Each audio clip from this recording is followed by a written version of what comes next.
नमस्कार फ्रेंड्स, मैं राहुल केवीएस विजेता एकेडमी के इस यूट्यूब मंच पर आप सभी अभ्यर्थियों का स्वागत करता हूं। आज एसएससी जीडी इन पर्टिकुलर विशेष रूप से हम एग्जाम पैटर्न और रणनीति पर चर्चा करेंगे। उसके अलावा एसएससी जीडी की तैयारी कैसे की जानी चाहिए, इसकी जो एग्जाम पैटर्न आती है, मार्क्स डिस्ट्रीब्यूशन होता है, सिलेक्शन है और कैरियर ग्रोथ, यानी जब आप एसएससी जीडी में रिक्रूट होके जाते हैं तो कहां आपकी पोस्टिंग और प्रमोशन होता है, उस पर चर्चा करेंगे। तो आइए इस संक्षिप्त वीडियो में देखते हैं कि एसएससी जीडी का कैरियर ग्रोथ और प्रोग्रेशन कहां तक पहुंचता है।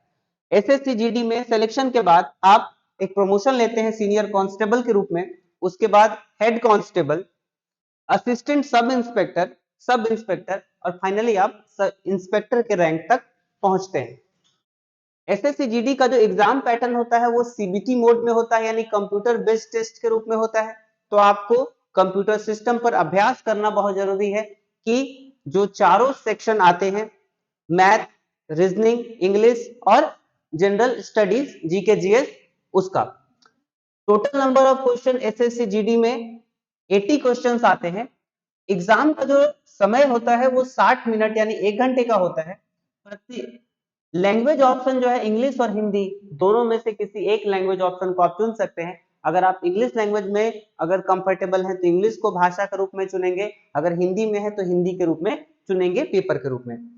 निगेटिव मार्किंग भी है। अगर ये पूछते हैं कोई कि निगेटिव मार्किंग है या नहीं, तो बिल्कुल है। 0.5 मार्क्स काट लिए जाते हैं प्रत्येक गलत उत्तर पर। साथ ही जो प्रत्येक सही उत्तर पर 2 नंबर दिए जाते हैं। प्रश्न किस प्रकार के पूछे जाते हैं, तो प्रश्न पूछे जाते हैं एमसीक्यू टाइप, यानी जो प्रश्न पूछे जाते हैं बहुविकल्पीय प्रश्न पूछे जाते हैं। एक क्वेश्चन अगर 2 नंबर का है तो टोटल मार्क्स 160 हो गए और टोटल नंबर ऑफ क्वेश्चंस कितने आते हैं, 80। सभी क्वेश्चन जो सभी सेक्शन यानी चारों सेक्शन, मैथ, रीजनिंग, जीएस और लैंग्वेज हिंदी या इंग्लिश से 20-20 क्वेश्चन आते हैं। तो ये था हमारा एसएससी जीडी को लेके एग्जाम पैटर्न का स्टेज 1। दूसरे स्टेज में रिटन एग्जाम के बाद फिजिकल एफिशिएंसी टेस्ट ली जाती है।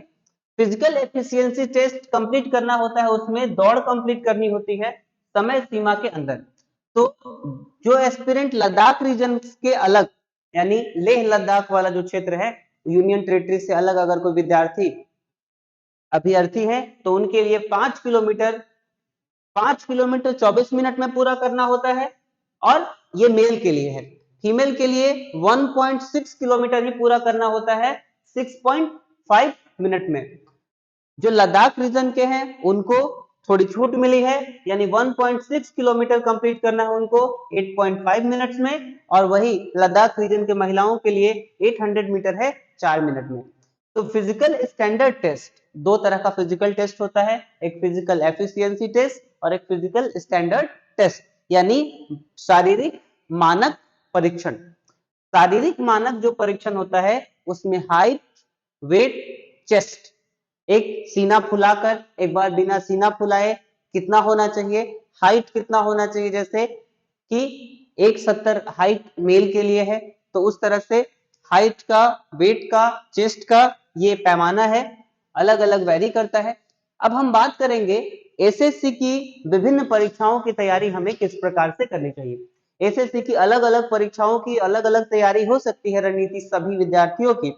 मैं ये नहीं कहता कि सभी आप सबकी रणनीति इसी मानक के आधार पर होना चाहिए, इस पैरामीटर के आधार पर, लेकिन हमारी तरफ से ये कुछ ब्लूप्रिंट्स हैं। अगर आप इनको फॉलो करेंगे तो होप इट में हेल्प यू परीक्षा पैटर्न एवं सिलेबस को समझना। जो एग्जाम का पैटर्न है उसको पैटर्न को समझना, उस पैटर्न की समीक्षा करना कि परीक्षा में किस किस सेक्शन से कितने प्रश्न आते हैं, हमारा जो वीक एरिया है उस पर काम करने की जरूरत है, किन एरियाज में काम करने की जरूरत है, जो इसके सिलेबस है उस सिलेबस को पहले तो बाय हार्ट कर लेना, कंठस्थ कर लेना, सिलेबस को लिख अपने हैंड रिटन लिख कर अपने स्टडी टेबल के पास चिपका देना, रोज उसका स्मरण करना।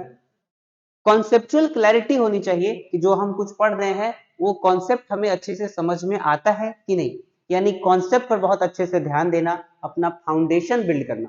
ये आपको एसएससी की सभी टीयर 1 और टीयर 2 परीक्षाओं में काम आएगी कि अपने कॉन्सेप्ट को मजबूत करने पर ध्यान दें। यानी फाउंडेशन लर्निंग जो आपकी है, जैसे स्टैटिक जीके है, मैथ्स की जो बेसिक है, रीजनिंग की जो बेसिक है, उस बेसिक चीज को कभी ना भूलें। 2-4 प्रश्न जरूर भूल जाएं, लेकिन बेसिक चीज को ना भूलें। उसके बाद ऐसी योजना बनाएं जो योजना प्रैक्टिकल लाइफ में आप उसको अपना सकते हैं और उसको अंजाम दे सकते हैं। आप एक बार में योजना ना बनाइए कि हम 12 घंटे, 14 घंटे, 10 घंटे शुरू दिन से लेके साल भर तक पढ़ूंगा। साल भर तक 12 घंटे, 14 घंटे पढ़ना मानवीय रूप से संभव नहीं है, ह्यूमनली प्रैक्टिकल नहीं है वो। तो आप एक ऐसी योजना बनाइए जिस योजना को बनाकर एक लक्ष्य को पाया जा सके। उस समय में आप हर एक विषयों पर अलग अलग ध्यान दें, छोटे छोटे ब्रेक्स में पढ़ें। आधा घंटा के ब्रेक्स, आधा घंटा पढ़ने के बाद 5 मिनट का ब्रेक लें, 1 घंटा पढ़ने के बाद 10 मिनट का ब्रेक लें, और ब्रेक पढ़ाई के बीच बीच में कहीं वॉक करने चले जाएं, अपने परिवारजनों से, दोस्तों से जो आपको लगता है कि आपको मुश्किल समय में सपोर्ट करते हैं, उनसे बात कीजिए, म्यूजिक सुनिए, कुछ हॉबी कीजिए। तो ऐसा पाएंगे आप कि आपकी जो प्रोडक्टिविटी है वो बढ़ जा रही है। साथ ही व्यवहारिक परीक्षा की रणनीति ऐसा बनाइए कि अपने सभी सब्जेक्ट पर बराबर बराबर आप ध्यान दे पाएं। कोई सब्जेक्ट मजबूत नहीं होता, कोई कमजोर नहीं होता। अल्टीमेटली परीक्षा में सारे सब्जेक्ट मिलाकर ही हमारा सिलेक्शन हो पाता है।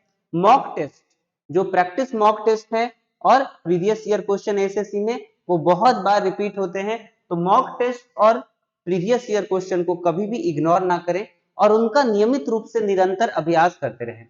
1-2 महीने आपकी पढ़ाई शुरू हो जाने के बाद आप मॉक टेस्ट दे सकते हैं। सेक्शनल मॉक भी आते हैं और टॉपिक वाइज भी मॉक आते हैं, तो वो आप दे सकते हैं। करंट अफेयर के साथ हमेशा अपडेट रहे।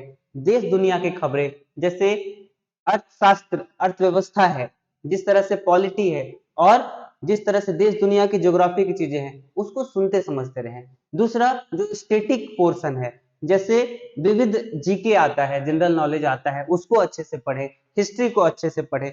तो इन चीजों को अपडेट करें, करंट को स्टैटिक के साथ मिलाकर। इसके साथ एक ऐसा रूटीन बनाइए जिस रूटीन में मानसिक स्वास्थ्य पर भी ध्यान हो, शारीरिक स्वास्थ्य पर भी आप ध्यान दे पाए। अपना वक्त से खाना, नाश्ता सबसे इंपॉर्टेंट है, उसको देखना, अपने टीचर से बात करना, अपने दोस्त भी ना छूटे, परिवार भी ना छूटे, और आप खुद को बहुत ज्यादा ओवरबर्डन ना कर लें। नियमित रूप से रिवाइज करते रहें और हर जगह एक बार लिख के रखें, रिवाइज रिवाइज रिवाइज। ये बहुत जरूरी चीज है कि हम रिवीजन को बहुत इग्नोर करते हैं। किसी भी चीज को पढ़ने के बाद रिवीजन भी ऐसी ऐसी चीज है जो हमारे दिमाग में उसको ठोस बना पाती है।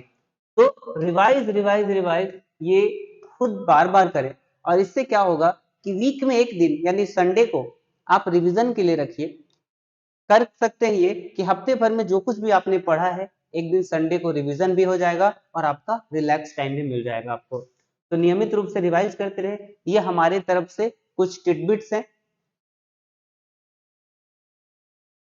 एसएससी जीडी कांस्टेबल की जो वैकेंसी साल दर साल आई है लास्ट 5-6 सालों में, उसको देखते हैं। वर्ष 2019 में ये वैकेंसी थी 60,000। वर्ष 2019 में ये वैकेंसी थी 60,210। यही वैकेंसी वर्ष 2021 में 25,276 तक हो गई। 2023 में 44,439। 2024 में वैकेंसी बढ़कर 46,617 हुई। वर्ष 2025 यानी 24 में जो नोटिफिकेशन आया था 25 के लिए, उसमें 39,481। इस बार जो नवंबर अक्टूबर में जो इसकी वैकेंसी आएगी तो विस्तार से पता चल पाएगा। आगे देखते हैं। ये हमारा विजेता एकेडमी के की जो हमारी पहल है, उससे हमने 100 बैच स्टार्ट किया है, और ये हमारा प्रथम बैच 21 जुलाई से प्रारंभ हो रहा है। पहले 3 विषयों के साथ मॉर्निंग इवनिंग दोनों बैच अवेलेबल है। गणित, विज्ञान और अंग्रेजी या हिंदी दोनों में से एक भाषा के साथ, जैसी विद्यार्थियों की भाषा होगी उसके अनुरूप दिया जाएगा। ये हमारे दिए गए नंबर हैं, और ये हमारा एड्रेस है कि 2nd floor Aishwarya Bhawan, near DP Vipra college. Old high court road, Gandhi Chowk में आप आकर अपना रजिस्ट्रेशन करा सकते हैं। तो प्रथम बैच के लिए रजिस्ट्रेशन ओपन है। डू विजिट आवर इंस्टीट्यूट, और आप यहाँ पर 2 दिन का डेमो ले सकते हैं 4 अलग-अलग विषयों की। तो आप सभी का अभिनंदन है। धन्यवाद।